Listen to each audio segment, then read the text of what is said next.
It's Monday, and that so happens to be the day that I like to talk about monsters. Hello, and welcome to Monster Mondays. I'm Jeff Arbuckle, co-host of the podcast Film Seizure, that you can catch each Wednesday morning at filmseizure.com or at a number of podcast providers online.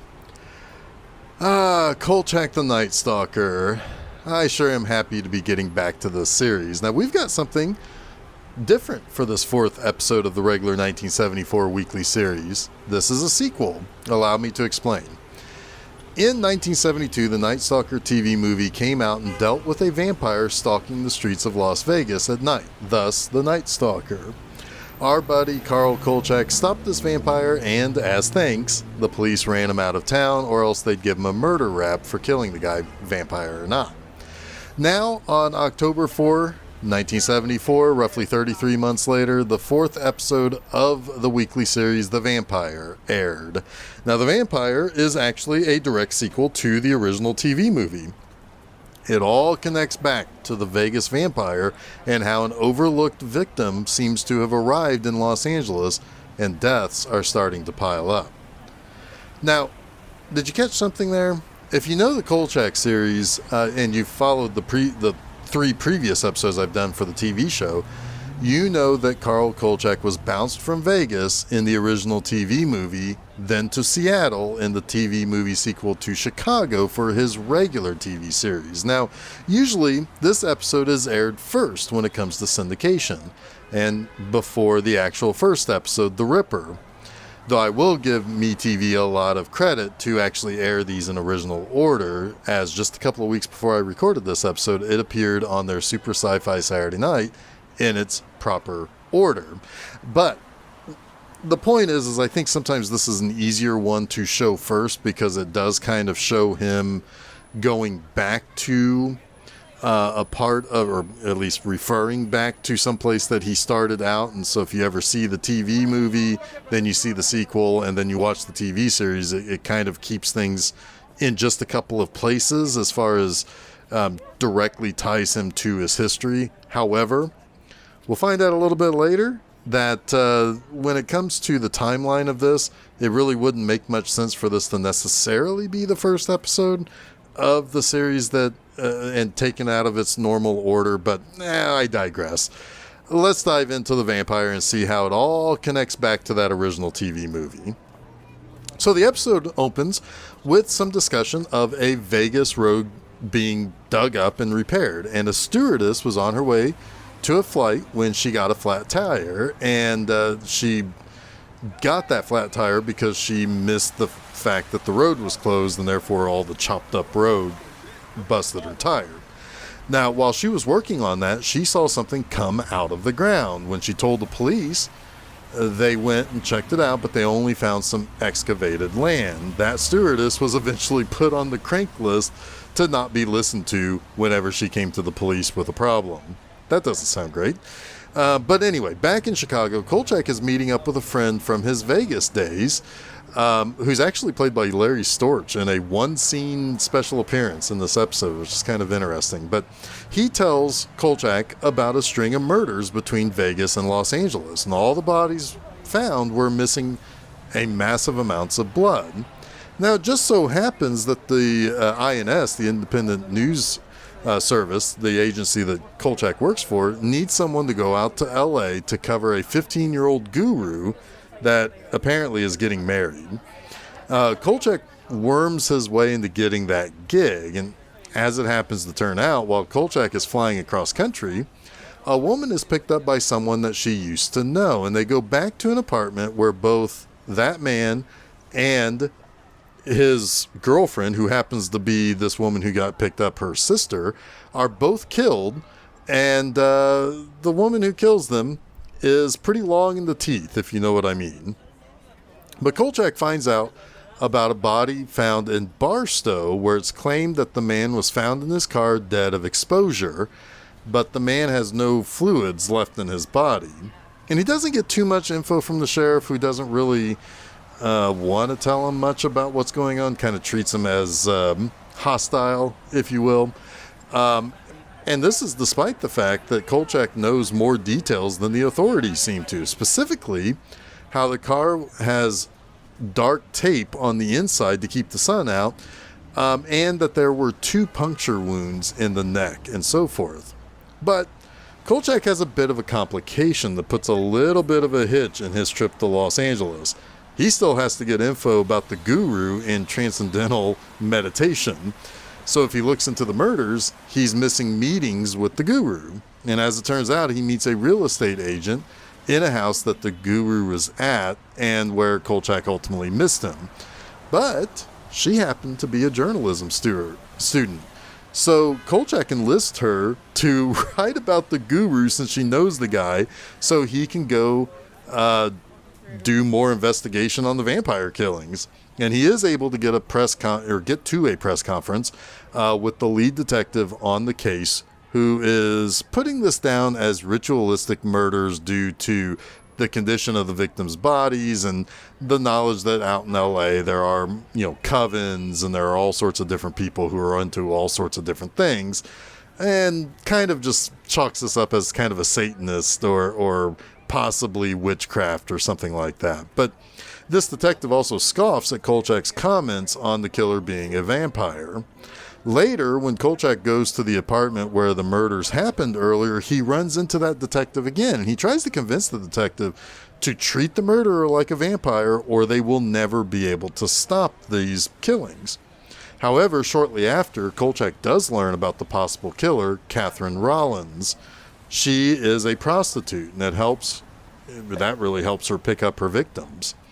Now, Kolchak tracks down the so-called catering service that Catherine works at, and he calls for her to have something delivered to him that evening.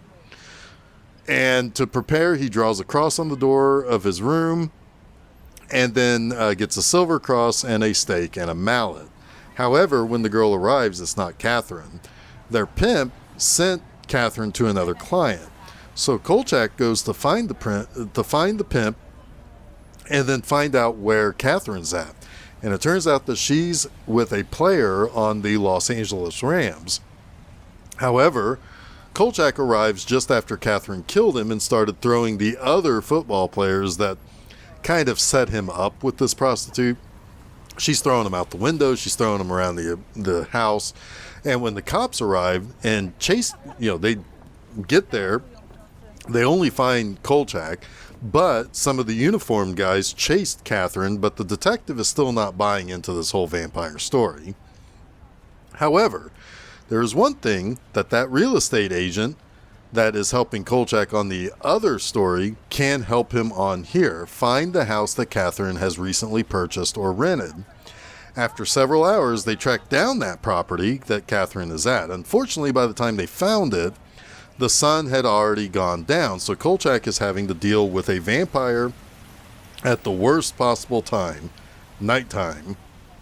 Catherine ends up surprising Kolchak and nearly gets the drop on him, but he's able to eventually set a giant cross on fire. It incapacitates her, and he's able to stake her just as the detective and the patrolman arrive.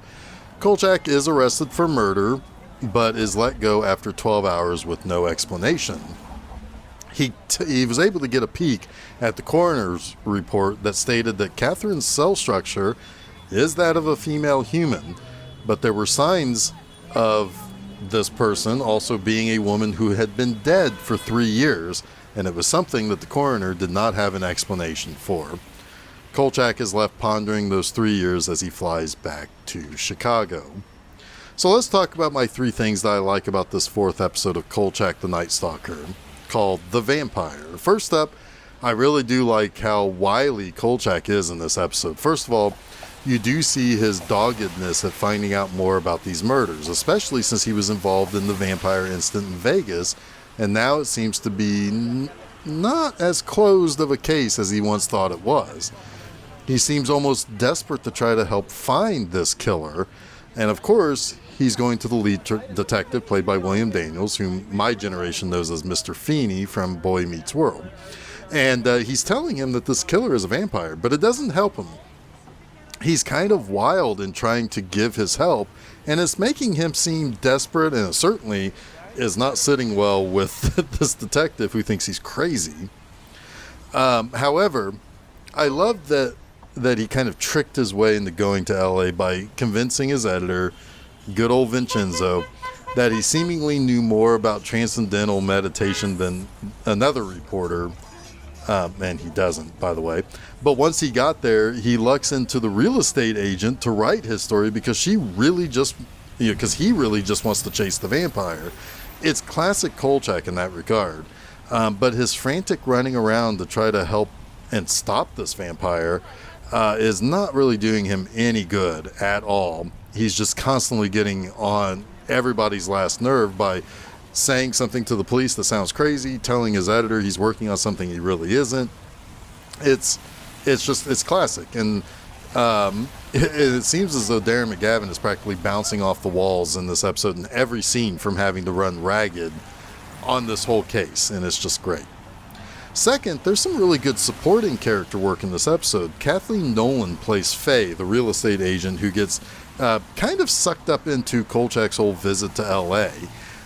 She's kind of great as this naive but excited to help lady who does real estate because she never broke into journalism. And it's classic Kolchak. He uses that. He builds her up to get to do her dream, and yet he's just using her. It's kind of great. Her back and forth with McGavin works really well in this. She's naturally likable, which is picked up right away when you find out that the guru's assistant is particularly kind to her, and she kind of explains to Kolchak that she's just that way. She's likable.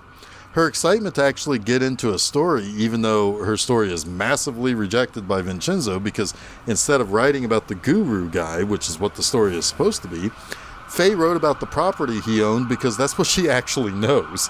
It's a neat little detail.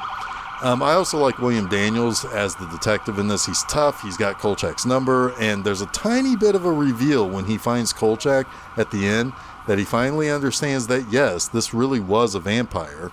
Yet, he still has to arrest Kolchak, and based on the voiceover we get at the end of the episode, he's doing his job and Kolchak understands that. But that character really does seem to get Kolchak in a bind when he has to try to work around him while still try to convince him that this is a supernatural case. This is just a really well-rounded cast in this episode, and it feels big. And like I said, you had Larry Storch at the beginning of this episode, which is kind of totally out of left field as being a relatively large TV star from the 60s and 70s. But thirdly, if you think back to the last episode of Kolchak I did, They Have Been, They Are, They Will Be, I mentioned how that felt like the type of episode that was a little bit of a cost saver for the season. They weren't able to show the alien. He was invisible due to some sort of dimensional thing or something that had to do with how he wouldn't appear on our spectrum of light or whatever. Well, this episode felt expensive, so this is on the opposite end of that spectrum. Perhaps it was treated a little more special because it is a sequel to the very first time anyone saw Carl Kolchak on TV back in January of 72. It just feels as though the story itself felt big. And I know this is a lot of trickery with sets and production, etc., but the episode starts in Vegas with Catherine coming out of the ground. Then we're in Chicago, where Kolchak finds out that some odd murders are taking place. Then it goes out to LA, where there's a lot of driving around, location shooting, and a giant flaming cross by the end of the episode.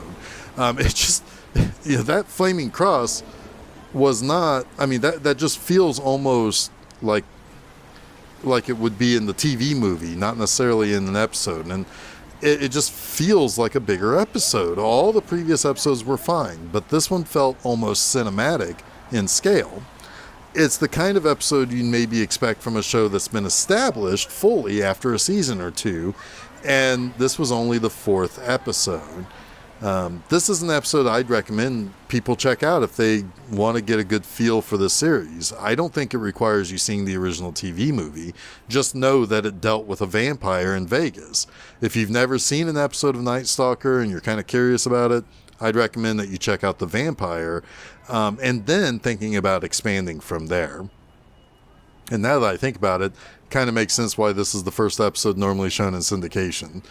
But anyway, That wraps up this week's Monster Mondays. You can catch new episodes of Monster Mondays each Monday at filmseizure.com. Don't forget to follow Film Seizure at Facebook, Twitter, and Instagram, and subscribe to Film Seizure to get both the Film Seizure Podcast and Monster Mondays at your favorite podcast providers as well as YouTube. You can also check out my website, bmovieanima.com, to read new articles every Friday morning. Next time, we got to get back into another TV series, as it's time to continue on with the 1988 War of the Worlds series, with the first episode to come along after its pilot, The Walls of Jericho. Until next week, stay spooky.